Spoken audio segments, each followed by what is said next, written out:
Pyramid प्राचीन मिस्र की अद्भुत संरचनाएं हैं जो अपनी विशालता, निर्माण शैली और गूढ़ रहस्यों के कारण सदियों से लोगों के आकर्षण का केंद्र रही हैं। इनमें से सबसे प्रसिद्ध ग्रेट पिरामिड ऑफ गीजा है, जिसे दुनिया के 7 प्राचीन अजूबों में गिना जाता है। अब सवाल यह है कि पिरामिडों से जुड़े प्रमुख रहस्य क्या हैं? निर्माण की विधि। आज भी यह रहस्य बना हुआ है कि 4500 साल पहले बिना आधुनिक तकनीक के कैसे इतने विशाल पत्थरों को ऊंचाई तक पहुंचाया गया।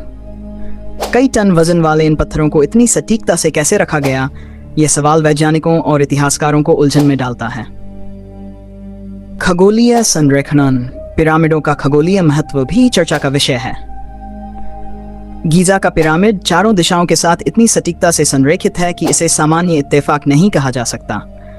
कहा जाता है कि इनका निर्माण ओरियन के बेल्ट और अन्य नक्षत्रों के आधार पर किया गया था, जो मिस्र की धार्मिक मान्यताओं से जुड़े थे। फिरौन की समाधि। पिरामिडों को फिरौन की समाधियों के रूप में देखा जाता है, जहां उनके शवों को दफनाया जाता था ताकि उनकी आत्मा को अमरत्व प्राप्त हो सके। हालांकि कई पिरामिडों में कोई शव नहीं मिला, जिससे सवाल उठता है कि क्या उनका उद्देश्य सिर्फ समाधि के लिए था या कुछ और। ऊर्जा का स्रोत।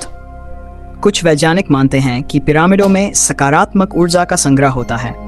उनका आकार और निर्माण ऊर्जा के प्रवाह को प्रभावित कर सकता है। हालांकि इस सिद्धांत को साबित करने के लिए वैज्ञानिक प्रमाण सीमित हैं, फिर भी यह एक आकर्षक विषय है। पिरामिड और एलियंस। कुछ लोग मानते हैं कि पिरामिडों का निर्माण इंसानों ने नहीं, बल्कि बाहरी अंतरिक्ष से आए एलियंस ने किया। उनका तर्क है कि उस समय की तकनीक इतनी जटिल संरचनाओं के निर्माण के लिए पर्याप्त नहीं थी। लेकिन इस सिद्धांत के भी कोई ठोस सबूत नहीं है। निष्कर्ष। पिरामिडों का रहस्य आज भी अनसुलझा है। चाहे वह उनकी निर्माण शैली हो, खगोलीय महत्व हो या ऊर्जा के रहस्य, इन सब ने उन्हें एक अनूठी ऐतिहासिक और सांस्कृतिक धरोहर बना दिया है। ये रहस्य भविष्य में भी मानव सभ्यता, खोजबीन और प्रेरणा के लिए प्रेरित करता रहेगा।